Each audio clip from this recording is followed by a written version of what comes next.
Let's name the secret plainly: ruthless clarity. Not cruelty, not cold-blooded scheming. Clarity. The talent for seeing people and situations as they actually are, and then moving with precision inside that reality. It's the core of what Machiavelli called virtù, the practical capacity to shape circumstances instead of being shaped by them. When most people get stuck, it isn't for lack of intelligence or effort. It's because they're negotiating with a picture in their head. Ruthless clarity throws the picture away. It asks, what is the incentive structure here? Who can actually say yes? What costs are real? What threats are performative? And what rules are written only on paper? When you answer those questions accurately, doors that looked locked start swinging open. Ruthless clarity begins with motive X-ray. People declare ideals, they act on incentives. If you want an unfair edge, you learn to separate what someone wants to be seen wanting from what they must have to survive in their role. A manager praises innovation, but is punished for risk on the next quarterly review, so the true currency is predictability.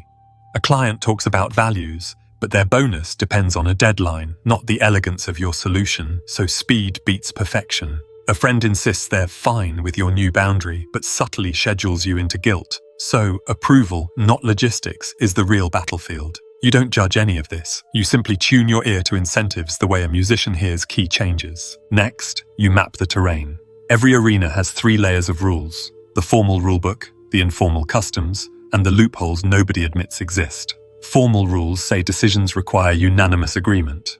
Customs reveal that 2 senior voices decide everything in practice. The loophole is that one of those voices delegates to whoever shows up with the clearest plan by Tuesday. Most people stop at the formal layer and wait. Clarity keeps going. It identifies veto players, bottlenecks, and the minimal coalition necessary to move the ball. It also asks the unromantic question: what visible proof would make the easy yes safer than the polite no for the decision maker? Then it builds exactly that proof. Ruthless clarity is merciless with your own bias. It's not enough to see others clearly. You have to subtract the distortions in your own lens, your vanity, your tribe, your sunk costs. You like being the ideas person, so you overrate novelty and underrate adoption. You want to be seen as loyal, so you cling to collaborations that no longer compound. You're attached to a narrative about yourself as the underdog, so you avoid taking obvious power because you fear what it would mean if you no longer had excuses. Clarity forces a small ritual of honesty. Name the bias aloud, write the failure mode it causes, and design a counterweight. If you tend to overtalk, your counterweight is ask 2 questions before 1 claim. If you overpromise, your counterweight is offer ranges, not dates. Information is leverage, so clarity harvests before it commits. In rooms where reputations are at stake, speak last if you can. Ask the kind of questions that surface constraints. What would make this a hard no for you? If we had to cut scope, what dies first? Whose calendar decides the timeline? Notice how each question tests a different fault line: risk, priorities, authority. The goal isn't to trap anyone. The goal is to reveal the shape of the real problem so that your proposal fits it like a key. People don't resist solutions, they resist mismatches. Appearance matters because humans are visual animals in a social jungle. Machiavelli understood the gap between being and seeming. You don't have to be terrifying, you have to be legible. Ruthless clarity manages legibility. Be the person whose behavior is predictable, even when your strategy is not. Reliability is a strange kind of power. It makes other people safer when they bet on you.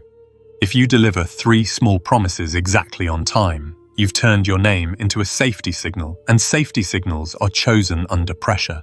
Clarity doesn't make you louder, it makes you easier to read. Timing is part of seeing clearly. Chances don't arrive as invitations with gold borders, they appear as brief mispricings of risk. The window opens when complexity overwhelms the group and everyone pauses. The edge is recognizing that the optimal moment is often early enough to look risky and late enough to look obvious in retrospect. You'll never have perfect information. Ruthless clarity sets threshold rules in advance. If the upside is meaningful, the downside is survivable, and I can generate visible progress in 2 steps, I move now. That rule protects you from paralysis disguised as prudence.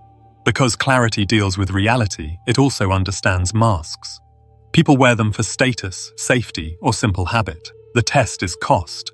If they refuse a costless concession that would support their story, the story is not the truth.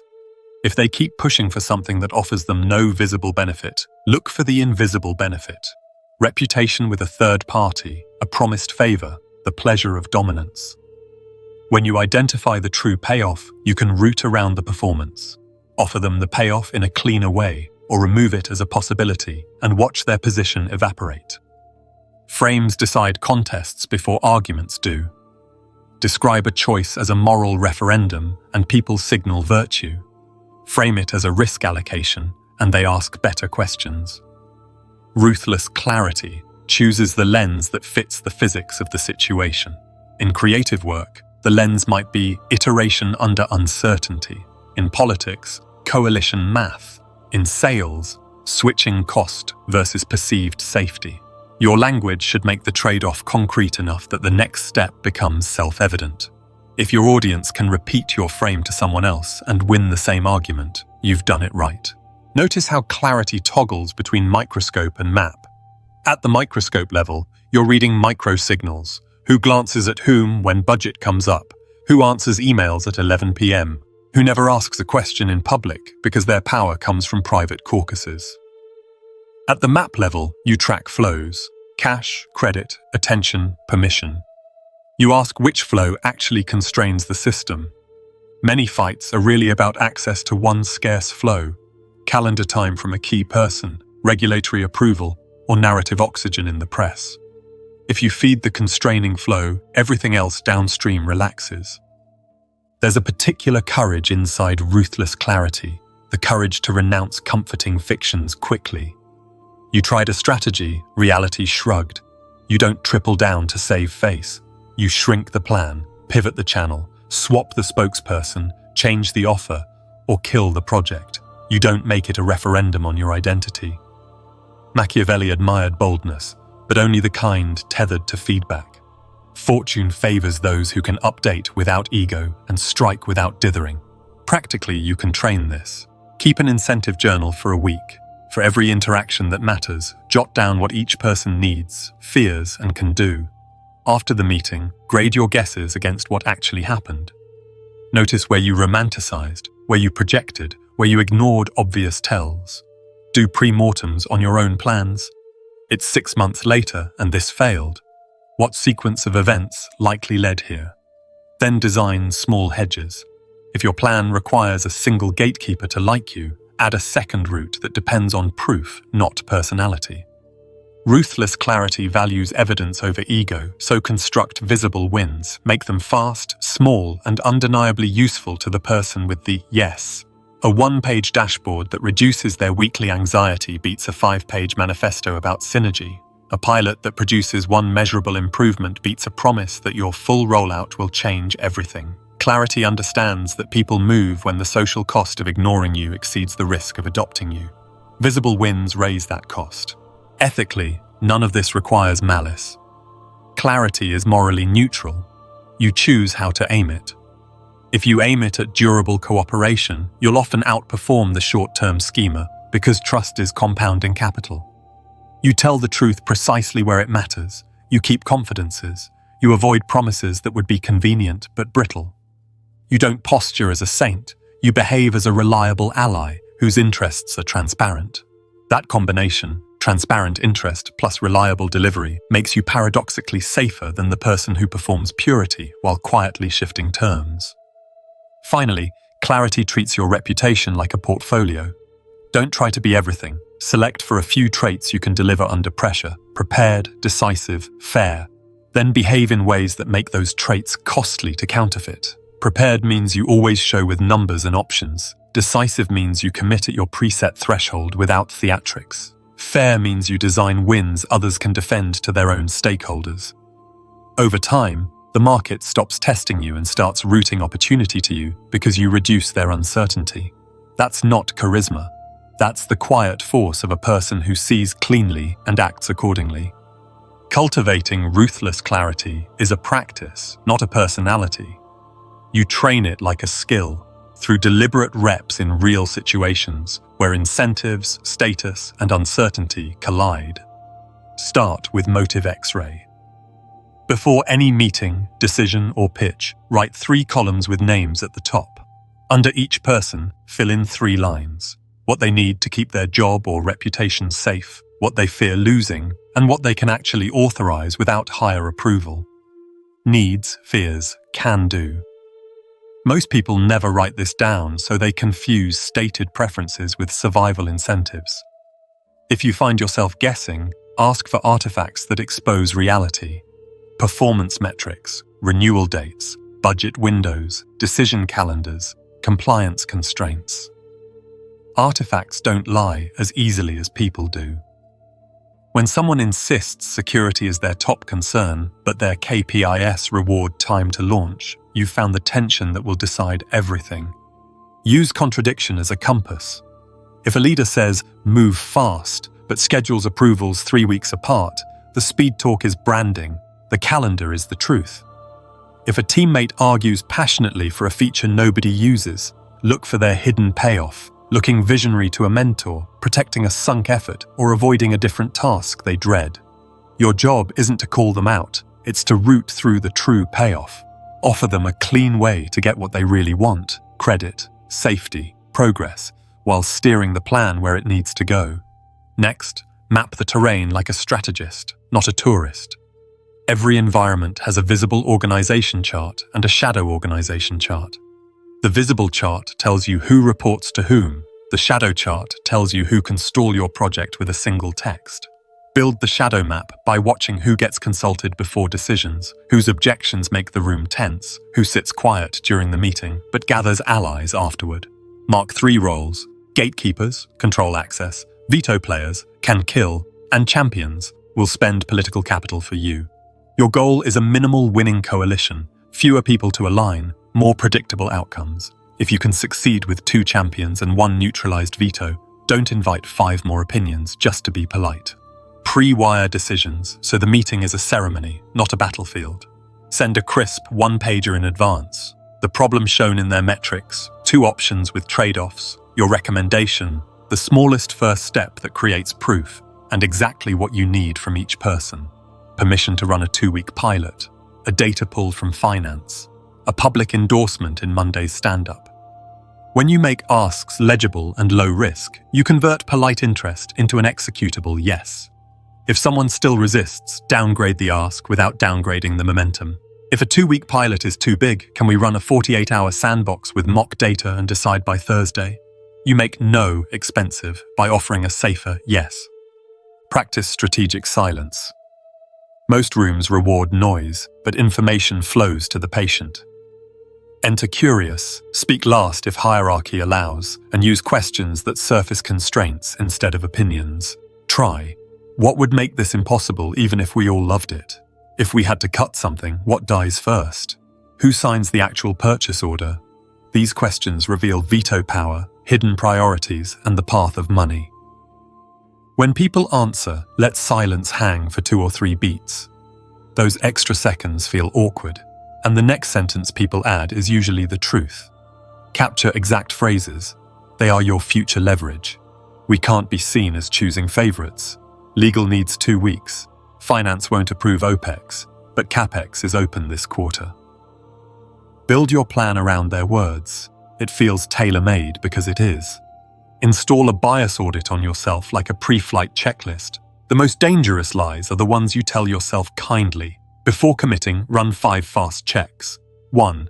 Base rate. What happens most of the time in comparable situations? If most pilots fail, assume you are not special and design a smaller test.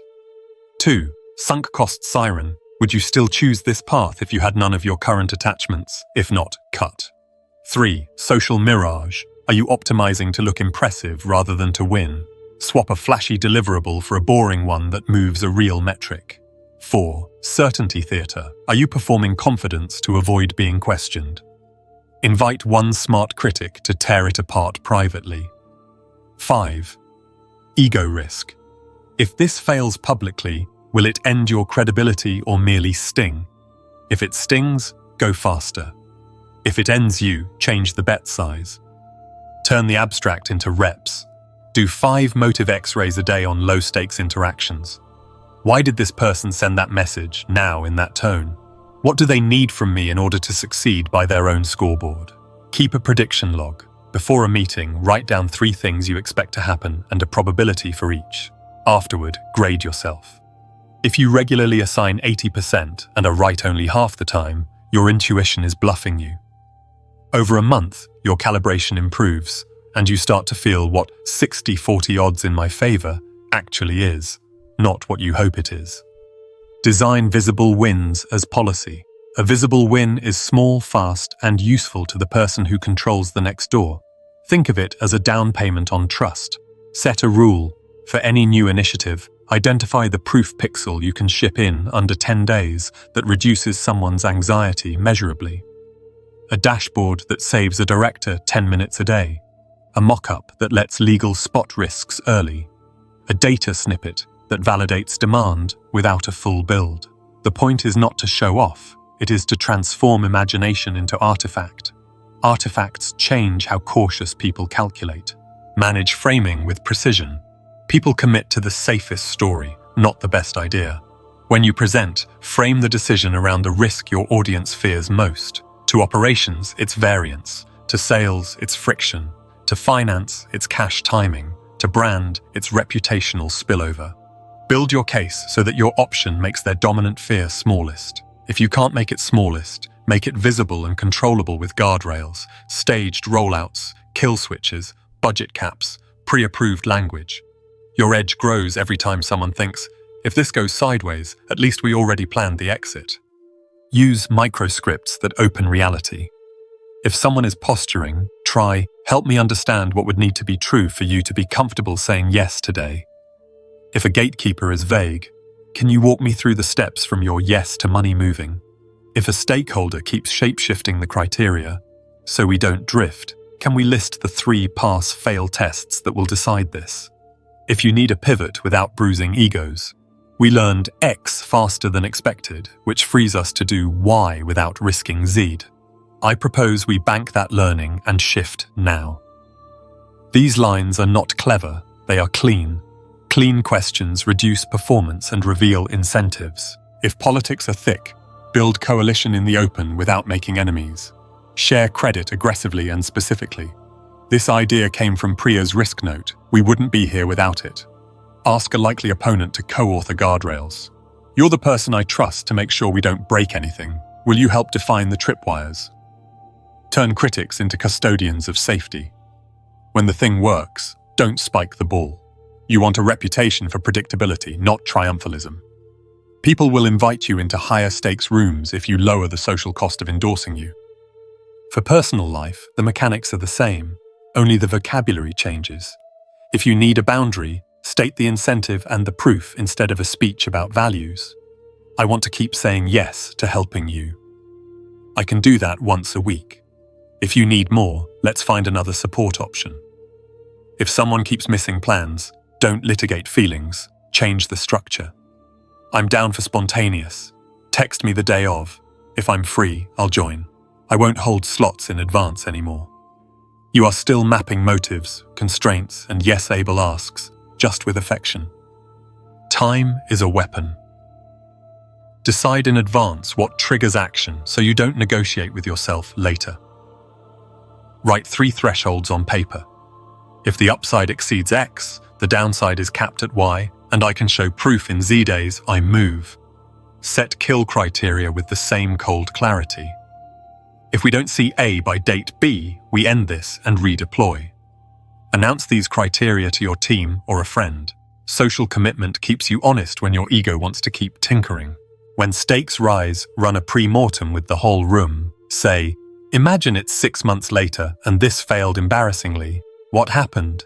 Collect reasons without blame. Cluster them. Missing data, hidden veto, timing, reputational spill, technical unknown. For each cluster, design a hedge, a small data pull, a pre-meeting with the veto, a timing shift to sit inside a budget window, a pilot under a neutral brand, a throwaway prototype. You're not being paranoid, you're making it cheaper to be bold. Learn to spot the single constraint that actually governs the system. Many problems look like 10 problems, but they're one bottleneck with 9 symptoms. If customers aren't converting, it might not be messaging. It might be a legal checkbox at checkout that scares them. If your team feels chaotic, it might not be morale. It might be that the boss's calendar is the limiting reagent and decisions stack up. Feed the constraint and the noise quiets. Clarity comes from asking, if we could change only one thing this week to release the most pressure, what would it be? Then moving everything else around that one thing. Since appearances matter, curate a reliability signature others can feel. Always send a short recap within 24 hours of a decision. What we decided, who does what, by when and how we'll measure done. This is boring. Boring is the point. Your emails become receipts people can show their bosses. You just made it safer to be on your side. When you deliver, don't over-deliver randomly. Over-deliver predictably in the same 2 or 3 ways. Clarity of plan, speed of first proof, and honesty about risks. People learn your pattern and attach their reputation to it willingly. When conflict hits, swap persuasion for alignment. If someone's incentive truly conflicts with yours, no amount of rhetoric will fix it. Change the structure. Offer a trade where they win on their scoreboard in exchange for a yes on yours. If we constrain scope to protect your SLA, we'll pair it with a weekly status so you don't get surprised. In return, we want dedicated QA for 48 hours after each drop. That's not manipulation. It's designing cooperation where both reputations survive. Keep a running truth ledger. Whenever you hear a sentence that explains a lot, record it. No one wants to be first. Everyone wants to be second. If it's not on the calendar, it's not real. Legal can approve anything with a clean audit trail. Ops hates variance more than they love efficiency. These aren't slogans, they're compressed rules of the game in your context. Review them before big moves. The ledger gets you out of your head and back into the physics of how this place actually works. Finally, practice refusing beautifully. Clarity is the power to say no without drama. When an ask violates your thresholds, decline with a reason that protects the relationship and your standards. I can't commit to that timeline and keep quality where I need it. If the date is fixed, I can do version A. If quality is fixed, I can do it by date B. Which matters more? You're not escalating, you're forcing the real choice to the surface. Over time, people stop bringing you fuzzy asks. They bring decisions because you train them to. This is how you cultivate Machiavelli's unseen trait day by day. Motive X-rays written down, terrain maps built from artifacts not gossip, silence that pulls constraints to the surface, bias audits that keep your ego from steering the car, small proofs that turn caution into consent, frames that make your option the safest story, thresholds that trigger boldness, and refusals that keep your edge clean. Do these reps long enough and you stop groping in the dark. You start making moves other people call luck. Turning clarity into an unfair edge means converting perception into predictable leverage, making it easier for others to choose you, protect you, and move with you. Start with frames, because frames decide before facts do. People don't adopt the best plan, they adopt the safest story about the plan. So make your option the safety story. If the audience fears chaos, present your path as variance control. Same process, lower spikes. If they fear scrutiny, present auditability. Every step leaves a clean trail. If they fear embarrassment, present reputational insulation. Pilot inside a small circle, public only after a win. Your language should name the risk and show the harness. We're not changing the body, we're changing the brace. Or, this is a bolt-on, no surgery. You're engineering a narrative where agreeing with you feels like prudent housekeeping rather than risky innovation. Make inevitability your friend. The winning frame is often not "we should do X," but X is going to happen. The choice is whether we own it or chase it. Offer 2 futures, one where they lead and one where they follow, and price the difference in credibility, speed, or cost. You don't threaten, you clarify physics. The migration is already underway across the industry. Our question isn't if, but whether we bank the learning while competitors are still guessing. When you describe the future as a moving train, people stop debating tracks and start asking for seats. Use choice architecture to direct momentum without overt pressure. Default your recommendation. Humans pick defaults when rushed. Present 3 options with honest trade-offs. Make the middle one yours. Add guardrails that pre-answer objections, staged rollout, budget cap, kill switch. Design a pre-solved path where the next 3 steps are clear and boring. The moment you absorb the mental labor, your plan becomes the easiest yes in a tired room. Turn reputation into armor by treating it like a product you ship. Reliability is your OS. Competence and fairness are your visible features. Build a reliability signature. Always send recaps within 24 hours. Always include dates and owners. Always surface the risk you're managing and how. That rhythm becomes a signal others can stake their names on. Next, make a promise portfolio you can keep under stress. Select 3 promises you over-deliver on predictably: speed to first proof, crisp communication, and clean handoffs. Over-deliver in the same places every time so people learn your pattern and stop testing you. Then deposit credibility before you need withdrawals. Do small favors that cost you little and save others time. Pre-filling a template, bundling 2 asks into 1 meeting, catching an error quietly. Those deposits compound into a line of credit for when you need a fast yes. Guard your reputation by managing what is legible about you. Be kind, but make predictability non-negotiable. If you must choose, choose known quantity over nice to have. The harsh truth: people tolerate many flaws if you reduce uncertainty. That means showing up the same way on good days and bad, narrating changes in plan without spin, and anchoring feedback in artifacts rather than adjectives. Replace "I feel this is risky" with "Here are 2 failure modes and the guardrails we've installed." The more you translate anxiety into structure, the more powerful you appear, even to your critics. Practice timed boldness with thresholds set in peacetime. Perfect information never arrives. Luck presents as short windows where risk is mispriced. Decide in advance what triggers a strike. Use a simple rule: if upside is meaningful, downside is survivable, and we can produce undeniable proof in 2 steps. Act now. Meaningful means it moves a metric that matters to someone with a veto. Survivable means a failure won't nuke your credibility because you sized the bet and pre-declared exit criteria. 2 steps keeps you out of speculative fantasy. You know exactly what to build first and how to show it working. This is option thinking. Buy the right to more decisions later by paying a small premium now in the form of a pilot.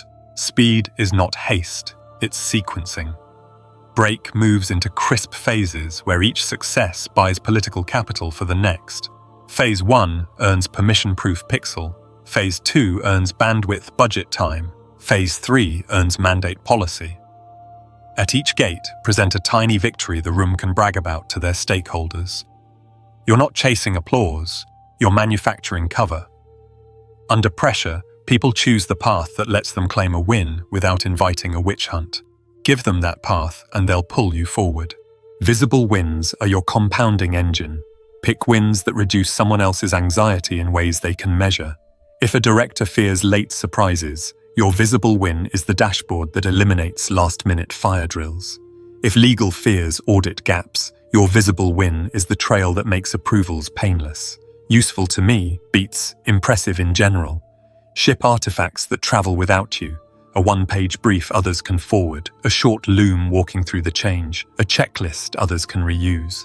Artifacts extend your influence into rooms you'll never enter.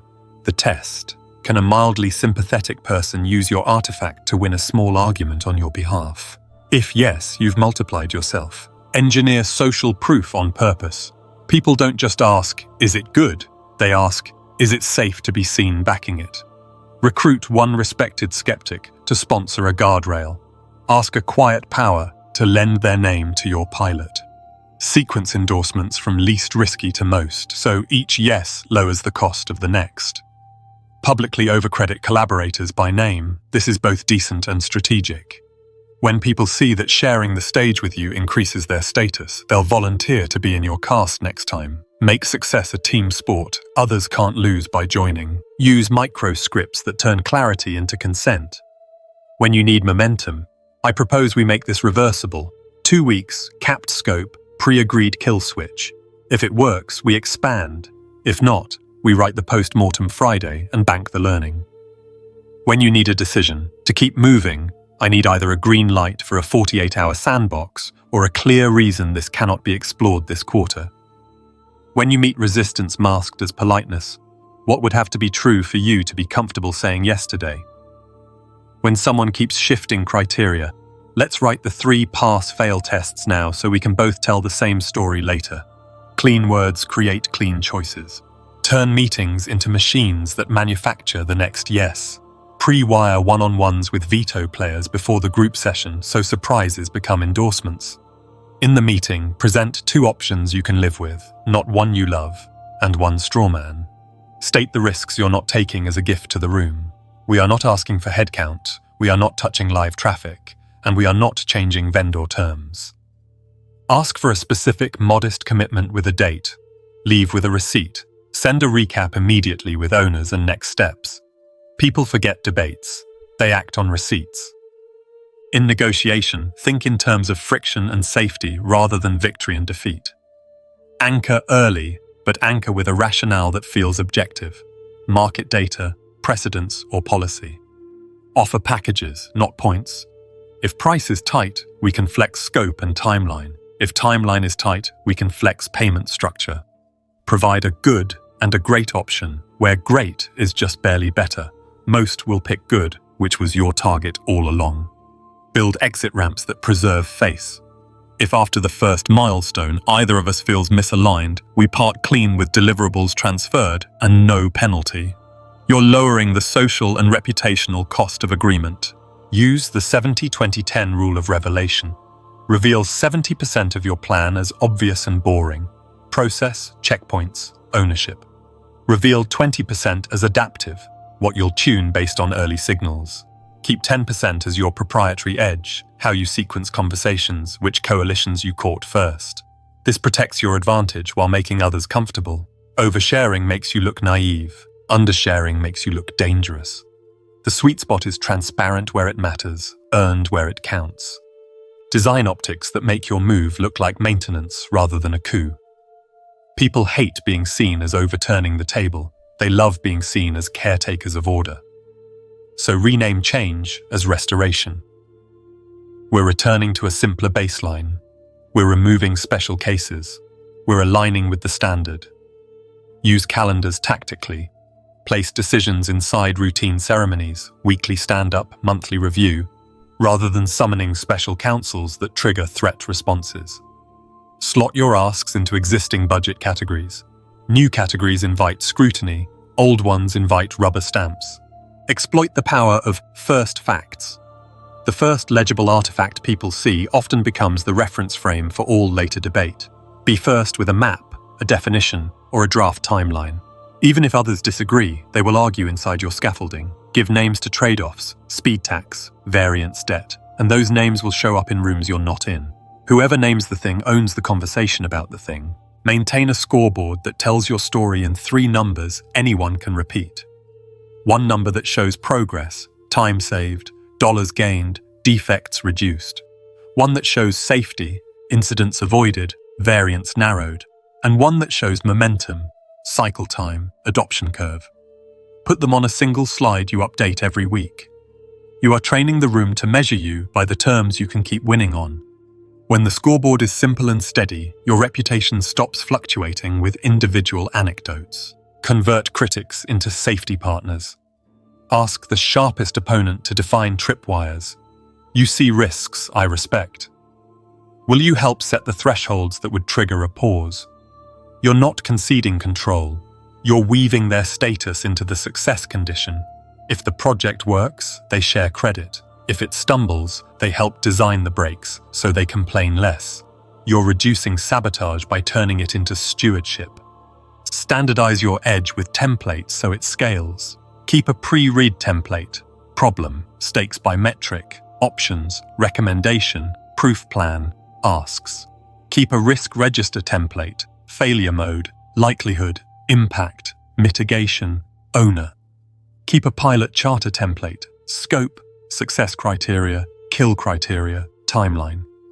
The goal isn't bureaucracy, it's repeatable clarity. When everyone knows your playbook, they stop fearing surprises and start predicting wins. Take asymmetric shots where your strengths matter and your weaknesses are capped.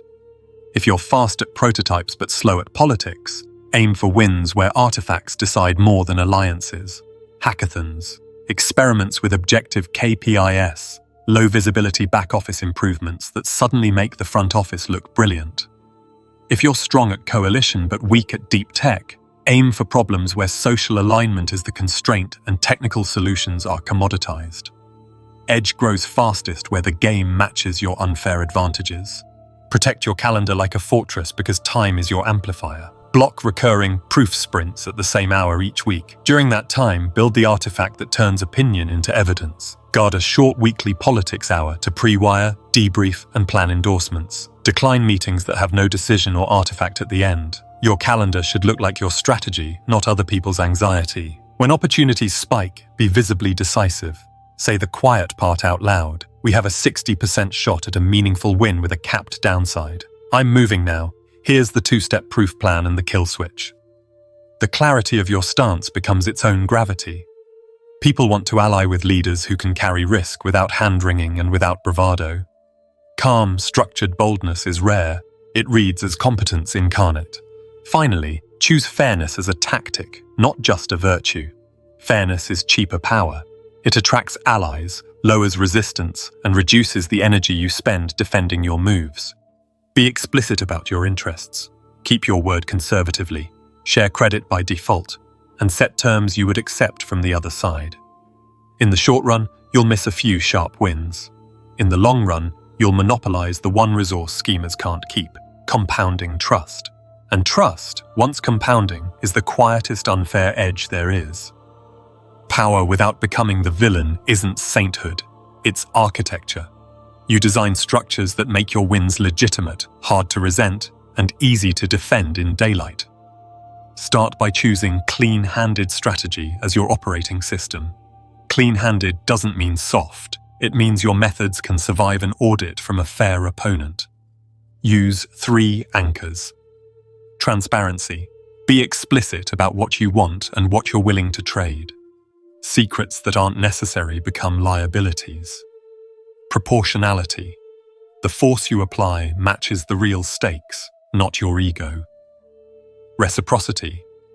People who cooperate with you leave better off than if they had resisted. These anchors don't make every move gentle, they make every move intelligible. And intelligible power draws allies instead of vendettas. Design mutually legible deals. Before you negotiate, write your give-get table. What you will give that they can show their stakeholders, and what you must get that you can show yours. Then add a win floor, the minimum outcome where both sides can still tell a story of competence. If you can't identify a credible win floor for them, you're drifting into coercion, which plants seeds of sabotage. Make the easy path the cooperative one. Offer artifacts that create safety. Draft press lines, audit trails, maintenance schedules, pre-written status updates. You aren't just selling an outcome, you're selling reduced anxiety. Draw bright lines you won't cross and write them in advance so adrenaline can't renegotiate them. No lies that trap innocence, no moving the goalpost after the other side performs, no secret surveillance of teammates or clients for leverage, no retaliation disguised as policy enforcement, no weaponizing private confessions, no fabricating urgency to bulldoze consent. Having lines only in your head is how you wake up a villain by accident. Write them, share them with a trusted peer, and ask them to call you out if you edge close. When someone asks you to cross a line, refuse cleanly and offer a principled alternative. I can't misstate the delivery date. What I can do is stage this in 2 drops so you have something you can show next week, and we'll publish the timeline we can keep. You didn't grandstand, you redirected. Use structured consent as a power tool. People resent being cornered, they appreciate being invited. Replace "we're doing this" with "here's the plan, here's the risk we're absorbing, here are the reversible steps, and here's how you can opt out." Without reputational damage, if tripwires trigger consent isn't weakness, it's how you make adoption sticky. When people feel they chose the path, they defend it in rooms you'll never see. Reputation is your shield and your steering wheel. Build it intentionally. Dependable deadlines, precise commitments, calm status during turbulence, and public credit sharing. Then make that reputation expensive to counterfeit by tying it to behaviors visible under stress. You own mistakes quickly. You brief stakeholders before they discover surprises. You compensate fairly without a fight. When you are predictable in the right ways, opponents file you under reliable adversary, which paradoxically earns you access and information. Fair foes get invited to serious tables, sloppy allies don't. Practice ethical power moves that remove harm rather than add it. Redirect status aggression into standards. When someone takes a cheap shot, don't respond with a counterpunch. Escalate to process. Let's put this in the risk register and choose a mitigation. We're drifting from problem solving to point scoring. Convert gossip into daylight. If we're making a decision about Taylor's work, let's loop Taylor in. I don't want to manage anyone's reputation in absentia. Misdirection is theatrical. Daylight is surgical. The former feeds villain arcs, the latter shrinks them. Build your fairness optics deliberately, because perception compounds into narrative. Announce criteria before you judge. Use the same template when praising and when rejecting. Rotate high-visibility opportunities, or explain why rotation would reduce safety. Publish selection rubrics where you can, and when you can't, publish the constraints you are obeying. People tolerate losing if the rules look stable. They revolt when rules feel customized for the winner. Choose long game over sharp grabs by default. Short grabs create aftershocks. People comply today and quietly work against you tomorrow. The long game converts compliance into loyalty. Measure yourself on compounding metrics. Repeat partnership rate, speed of approvals over time, number of people willing to co-sign your proposals without you in the room. Keep a trust ledger. Every time you are given discretion, record whether you spent it for a private spike or a shared buffer. Target a ratio where most of your discretionary moves increase collective safety, process clarity, guardrails, predictable cadence. Safety investments look boring now and magical later. Institute pre-mortems for your character as well as your projects. Ask, how could I win this and still look like the villain a month later? Answers, you hid a trade-off, you humiliated someone publicly, you cashed all the credit and left others hungry, you forced a precedent you couldn't offer back, you won on a technicality that broke the spirit of an agreement. Now engineer countermeasures, pre-declare trade-offs, praise in public and correct in private, distribute credit with receipts, insist on procedural symmetry, terms I'd accept if reversed, and turn technical wins into policy that strengthens the norm rather than exploits the loophole. Write exit tests you run before acting. The front page test, if the email leaks, are you proud of the method? The reversal test, if the roles were reversed, would you still call it fair? The child in the room test. If someone you're responsible for were watching, would you feel the need to explain away the means? The daylight test. Could you explain the decision in a room of reasonable critics without rhetorical smoke? The scarcity test. Are you reaching for this because it's right, or because you fear you won't get another chance? Fail any one of these and you're near a villain move. Revise the plan or shrink the bet. Treat conflict as a design problem, not a morality play. When values collide, don't preach. Restructure incentives so cooperation pays. Offer face-saving mechanics, reversible pilots, shared authorship of guardrails, public language that honors the other side's constraints. Replace personal critiques with system critiques. Our handoffs create rushes that make QA look slow. Let's change the batch size so we're not forcing heroics. You're draining drama from the system. Drained drama is underrated power. When you must say no like a custodian, not a cop. State the standard you're protecting, name the trade-off plainly, and offer a path that keeps dignity intact. I'm turning this down to protect our on-time rate. If we cut reporting by 2 items, I can say yes next week without risking the SLA. The tone is everything, steady, specific, unashamed. People can handle no. They punish condescension and vagueness. Build a forgiveness muscle that isn't a doormat. People err. Distinguish between errors of skill, train, errors of will, consequence, and errors of ethics, exit or quarantine trust. When someone breaks trust, respond in a way that educates the group about standards. Quietly fix, loudly codify. We're adding a 2-person review for vendor contracts. This is to prevent single-point failure, not to blame. You're teaching the room how safety is made. Handle success with restraint. Victory laps breed antagonists. When a win lands, root gratitude outward and harvest lessons inward. Archive artifacts and write the boringly precise playbook that others can reuse. Invite a smart critic to annotate what went wrong despite the good outcome. That humility vaccinates you against the next overreach. Power that celebrates without gloating stays invited. When you're in rooms with actual villains, people who manufacture harm as strategy, protect your edge without mirroring their method. Document interactions, keep commitments on written rails, avoid private side deals, and escalate through channels with receipts. If their moves endanger others, move the fight to forums where standards are enforced. Compliance, governance boards, public minutes. Grey rock their drama, flat, factual, unentertaining responses, and redirect energy into processes that make sabotage costly. Refuse to become interesting to their appetite for chaos. Credit is cheaper than cash. Spend it lavishly. Name people in public, attribute ideas precisely, and share the microphone. If you must centralize credit, because optics require a single point, centralize it and immediately redistribute it. This came through my desk, but Jess's risk model and Omar's vendor diplomacy carried the day. Credit sharing is not just nice, it is an armor plating. People forgive hard calls from someone who reliably shares the spoils. Set and honor privacy boundaries. Decline to traffic in personal gossip. Decline to read documents not meant for you. Decline to publish DMs as gotchas. When someone brings you a secret, ask, am I the right custodian for this? Is there a safer channel? If you must use sensitive information to protect others, anonymize ruthlessly and reveal only what changes the decision.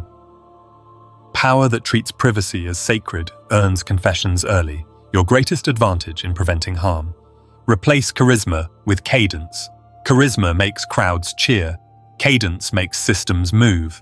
Publish your decision rhythm, your update rhythm, your escalation rhythm. When people know when the next chance is to influence you, they stop resorting to theatrics. Cadence is ethical scaffolding. It makes your power legible and predictable. Build successors. The villain hoards knowledge and creates dependency. The steward distributes knowledge and creates resilience. Teach others your playbook. Invite them to lead rituals. Let them hold the mic when decisions are easy, so you have credibility when decisions are hard.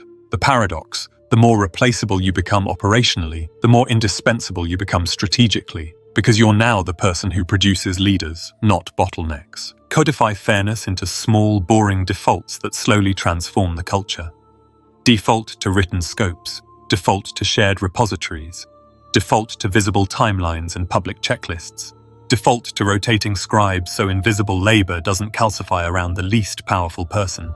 Default to office hours where dissent is safe and time-boxed. These mundanities are anti-villain tech. They make it hard for any single person, including you, to warp the system in the dark. Use language that cools blood. In crisis, swap blame for causality, fault for mechanism, bad actor for broken interface, until facts settle. Then, when ethics are truly breached, be decisive and specific. This violated our non-retaliation policy section 4.2. We are ending the contract effective today and notifying the board. Calm, early, precise, late. Villains invert that. They are incendiary, early, and slippery when accountability arrives.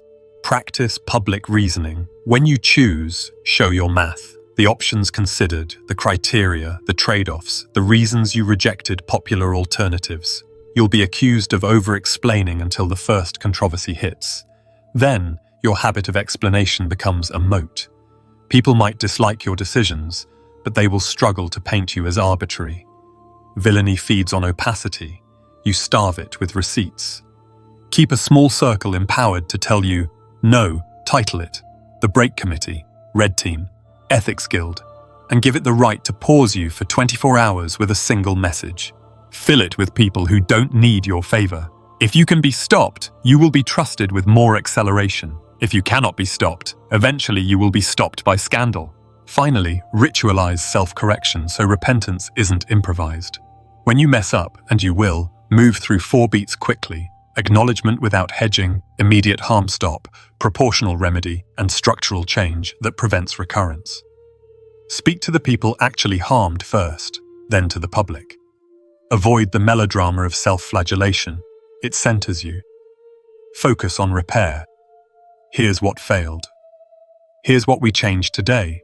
Here's how you can verify it. A villain defends image. A steward defends the commons.